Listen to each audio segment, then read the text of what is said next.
agaasimaha wadamada khaliijka ee TV-ga Somaliland mudane Mustafa Yuusuf Cabaade oo isagu xaray toole shir jiraayad ugu qabtay warbaahinta Soomaalida xafiiskiisa magaalada Tanjida ee dalkan boqortooyada Sacuudiga ayaa waxa uu ka warbixiyay umuuro kala duwan oo quseeyay dhaxarigiisii dhawaan ka dhacay dalkan Sacuudiga. ugu horeyntii Mustafa Yuusuf Cabaade ayaa waxa uu u mahadceliyay cid kasta oo ka qayb qaadatay sii deyntiisa ama wadadii loo maray sii deyntiisa, waxaana ugu horeyntii u mahadceliyay gudoomiyaha xisbiga kulmiye ee haatan mudane Muuse Biixi Cabdi iyo waliba siyaasiyiinta kale ee Somaliland, jaaliyadda Somaliland iyo dalka Sacuudiga iyo ummadda Soomaaliyeed iyo cid kasta oo ka qayb qaadatay sii deynta xariga loo geystay isaga iyo saaxiibkiisa. mudane Mustafa Yuusuf Cabaade ayaa waxa uu sidoo kale meesha ka saaray wararku turukuteen ah oo laga faafiyay oo ku aadan xarigiisa iyo waliba dadkii ka qayb qaatay sii deyntiisa. mar uu umuurahaasi ka hadlayayna waxa uu yiri: Assalaamu calaykum waraxmatullaahi wabarakaatuh. dhammaanba waan salaamayaa warbaahinta sharafta badan ee halkan ku sugan. shirkan jaraa'id maanta waxa ay u kalifay in aan qabto waa tiyaadgoydeen oo waana la xidhay kadib xaflad sharaf badan ayay nagu maamuuseen jaaliyadda ku dhaqan dalka boqortooyada Sacuudi Arabiya magaalada Riyaad, iyadoo aan ugu mahadnaqay dad badan oo xaflad oo nala soo xiriiray oo aan mahadnaq gaar aan u hayno sida ay uga qayb qaateen xarigii nala xidhay. ayaa waxaa dhacday in runtii bashar baynu nahay oo waxba dilaawaysa qof kugu qaalisan dunida ayaa dilaawaysa ayaa dhici karta.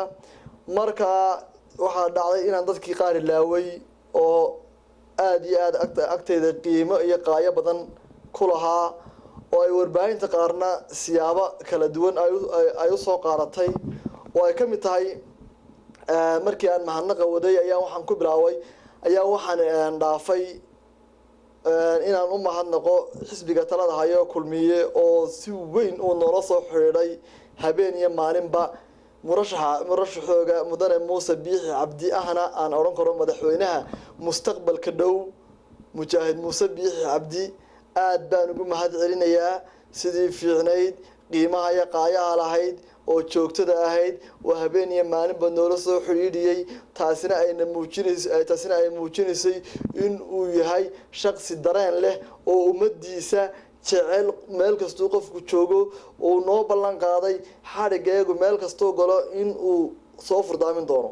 aad baan ugu mahadcelinaynaa warbaahintu in ay tiraaho maaha wariyaashii la xidhay labada xisbiye oo mucaaradna way mahadnaqeen, halka una xisbiga kulmiye aanu mahadnaqino wayna la soo xiriireen. sidaa maaha inaad majar habaabisaan maaha, way nala soo xiriireen xisbiga kulmiye gudoomiyuhu nala soo xiriiray murashaxu habeen iyo maalinba waa nala soo xiriiri jiray. wuxuu noo sheegay noo cadeeyay inuu na barbar taagan yahay oo xadhigeeguna meel kastoo galo uu kasoo furdaamin doono. aad iyo aad baan ugu mahadcelinayaa, waayo haddaan xafladii aanan ka sheegin qofku bashar baynu nahay oo waa la ilaawi karaa. taasi waa taa. waxaan kaloo aan u mahadcelinayaa oo aan ilaaway oo isaguna door lixaadla ka qaatay ahna marna saaxiibkay safiirka xogeenka Somaliland Mr. Liban oo isagu habeen iyo maalinba na barbar taagnaa oo daqiiqad kasta iyo saacad kasta iyo ilbiriqsi kastaba ku hawlana furdaaminta xarigeega. waxaan kaloo aad iyo aad ugu mahadcelinayaa warbaahinta Soomaalida gabi ahaanba oo iyagu si isku mid ah xarigeega uga hadashay.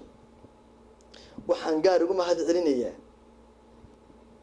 wariye Idriis Maxamed Dabshid oo isagu ahaa shakhsigii koowaad ama wariyihii koowaad oo codkayga baahiyay la'aantiina aan suurto gashay in ay dunidu naga warhesho. aad baan wariyaha si gaar ah aan ugu mahadcelinayaa. waxaan kaloo u mahadcelinayaa dhammaanba warbaahinta oo iyagu si isku mid ah oo isku dareen ah xarigeega iyo xaq darrada ah looga kacay u baahisay.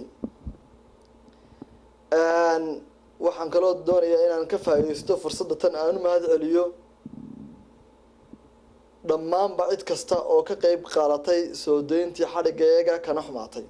Assalaamu calaykum waraxmatullaahi wabarakaatuh. intaasuu ku eegay shirkayga jaraa'id oo igu kaliftay inaan warbaahinta la hadlo oo aan dhammaanba ummadda si isku mid ah aan ugu wada hambalyeeyo waxaan kaloo ka cudur daaranayaa haddii aan cid ilaaway ama aan ka tegay xumaan maaha waa in waxa weeye waa ilow iyo waxa dhacay in dhammaanba laga raalli ahaado dhammaantiinba aad baan idin jecelnahay wassalaamu calaykum waraxmatullahi wabarakaatuh